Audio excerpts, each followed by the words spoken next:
Mr. President, thank you. Good to see you. If I could just ask both of you, including Secretary Hegseth, there's reporting the U.S. just sent B-1 bombers near Venezuela to ramp up some military pressure there. Is that accurate, and can you tell us more about that mission? No, it's not accurate. No, it's false. But we're not happy with Venezuela for a lot of reasons, drugs being one of them, but also they've been sending their prisoners into our country for years under the Biden administration. Not anymore. We have a closed border. We had actually nobody for the last 4 months, I guess 5 months. They say they report nothing. They report zero. I don't know if that can be possible, but we'll accept it, right, fellas? But we have closed borders. We have people coming into our country, but they only come in legally. We have the strongest borders we've ever had. We might have the strongest borders of almost any nation right now. And that's a big difference from what it was 2 years ago when everybody was pouring in. But we're very unhappy with Venezuela because of what they've done. They've emptied their prisons into our country. Nobody can do that. Only a stupid person would have accepted it. And that's what we had running our country, very stupid people. So we're not happy with Venezuela. Is there any evidence that China is now smuggling fentanyl through Venezuela to bypass U.S. and Mexican port controls? They are doing that, yes. But they are paying right now a 20% tariff because of fentanyl. That's billions and billions of dollars. Likewise, generally you don't see fishing in submarines either, sir. So the U.S. military, as I mentioned, nobody better in the world at mapping networks, identifying who's connected to who, inside terrorist organizations. It's just the media is used to hearing that when it pertains to Afghanistan and Iraq and ISIS and Al-Qaeda. But if you reframe how you understand the world in our own hemisphere, that's exactly what these foreign terrorist organizations are. And so we will track them, we will map them, we will network them, and we will hunt them and kill them because they're trying to and they are killing and poisoning the American people. And inside that, we have all the license necessary, all the authorities necessary to take these kinetic strikes, and we'll continue to take them. And we've been, just to add, because I think it's important, we've been capturing them for years. It's not like, gee, let's capture one. We've been doing that for years, for 25 years we've been doing it. Not at a level like we're doing it now, just with the hits we're hitting, but we have much more intensity than any administration's ever had. But we've been capturing these boats for years, and they get back into the system, and they do it again and again and again, and they don't fear that. They have no fear. The thing I can tell you right now, it's very hard to find any floating vessel right now on the Pacific or in the Gulf, and I would like to call it by its official name, the Gulf of America, another little triumph of the Trump administration. I said for years, why do we call it the Gulf of Mexico? It's 93%, the shoreline is 93%, so I never understood that, so I made that change. I never realized how easy that was going to be, other than, I guess, AP fought us in court, and the judge said, but that's the name. And actually, they were sort of semi-prohibited from even covering us after that. It was pretty amazing. But we have the Gulf of America, and there are very few boats, very, very few boats, not even fishing boats, to be honest. I don't want to do that to the fishing industry, but it's been so effective. And our sea drugs, as they call them, they use the term sea drugs, the drugs coming in by sea, are like 5% of what they were a year ago, less than 5%.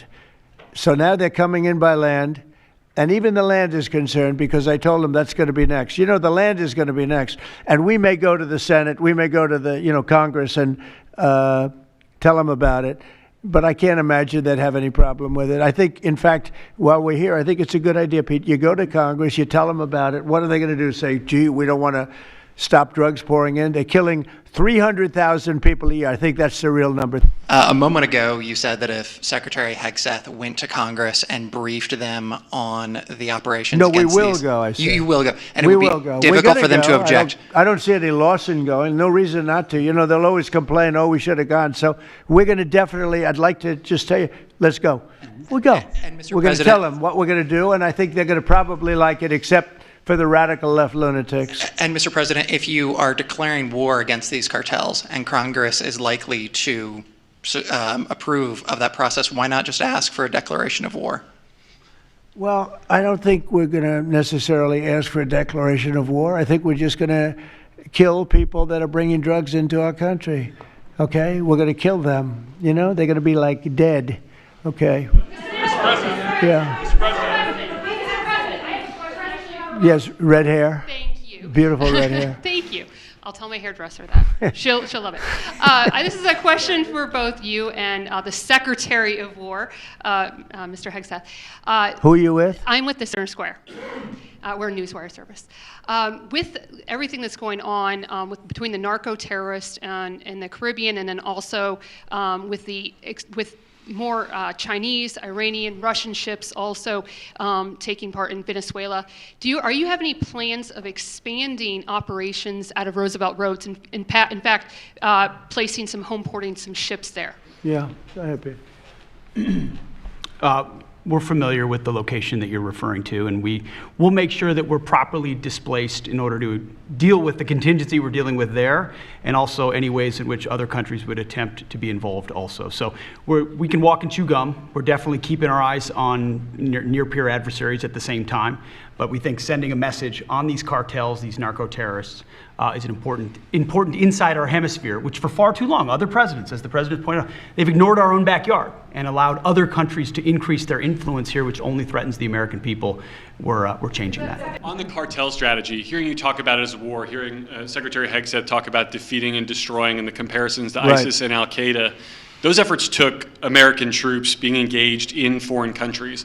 Do you think that's ultimately where this is headed with the cartels, having American troops in countries like Venezuela? No, the cartels are very bad. They had a lot of bad people coming in. They were interviewed recently, and they were asking people what their problem was, and one guy said, "Yes, I'm up for murder." Didn't know what he was saying, obviously. You know, I'm sure his lawyer was not thrilled with his statement, but no, they're rough people coming into those cartels. Those cartels are rough. You look at what happens, the trip up is horrible, especially for women. They're being killed, they're being raped at levels that nobody thought even possible.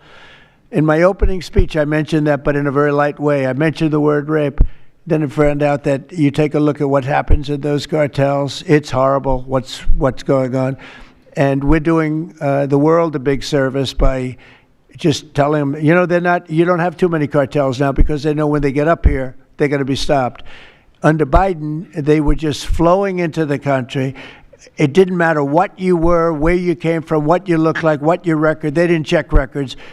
Millions of people came into this country that should not be in our country right now. We've gotten a lot of them out. It's the single biggest problem that we were given. Inflation, I've already taken care of. Economically, the country is the strongest it's ever been. Thank God for tariffs. If we didn't have tariffs, we'd be a third world nation. But thank God for tariffs. We're the richest nation in the world now because of tariffs. And we're able to economically protect ourselves, and we're able to really protect ourselves from a national security, situation. But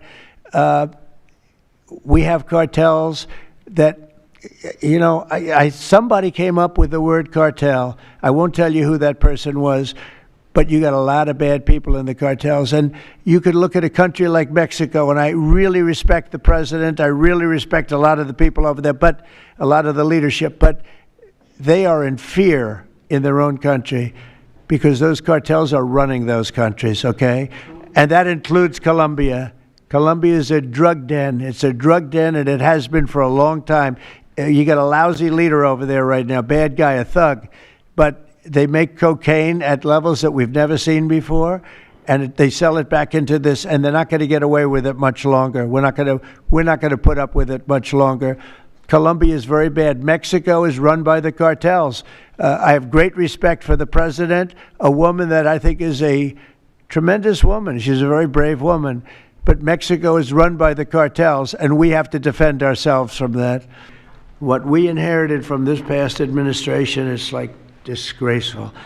In a matter of weeks, the task force has made the largest number of arrests of cartel leaders, operatives, and gang members in American history, more than 3,000 and counting. That includes members of the ultra-violent New Generation Cartel, the Sinaloa Cartel, the LNFM Cartel, MS-13 Cartel, and MS-13, the gang, and Tren de Aragua, another beauty. That's a group of real garbage we have to deal with, that we shouldn't have to deal with.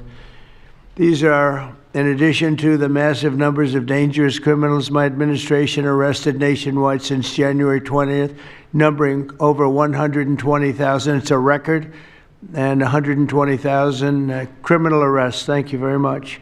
Unfortunately, for 4 long years before I took office, the last administration allowed the cartels and their operatives to frankly take over our country, to freely infiltrate America and all the communities nationwide. Along with transnational gangs, these groups have unleashed more bloodshed and killing on American soil than all other terrorist groups combined. These are the worst of the worst. It should now be clear to the entire world that the cartels are the ISIS of the Western Hemisphere, in addition to their monstrous violence, such as cutting off heads, burning their enemies alive, and burning innocent people alive, too, by the way. The cartels control large swaths of territory. They maintain vast arsenals of weapons and soldiers, and they use extortion, murder, kidnapping to exercise political and economic control. Thank you very much, Joe Biden, for allowing that to happen. Biden surrendered he just surrendered our country to the cartels. Don't worry, it gets better. We're taking it back. It's really fast at levels that nobody's ever seen before. But what we had to put up with, what we inherited, was just a disgrace. And while Biden was president, if he was president, I think the autopen was president, not Biden, nearly 100% of those who infiltrated our southern border did so because they were personally approved. They admitted they were just what happened, assisted by the most dangerous and violent criminal organizations anywhere on the planet. The worst people on the planet they allowed into our beautiful country.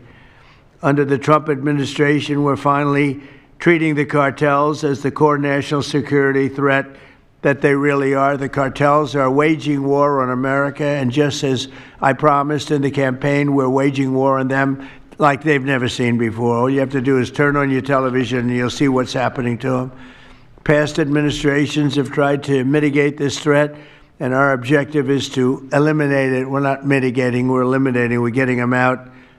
The bad ones we're putting in prison. We hate to do that because that means we're stuck with them for 50 years or more.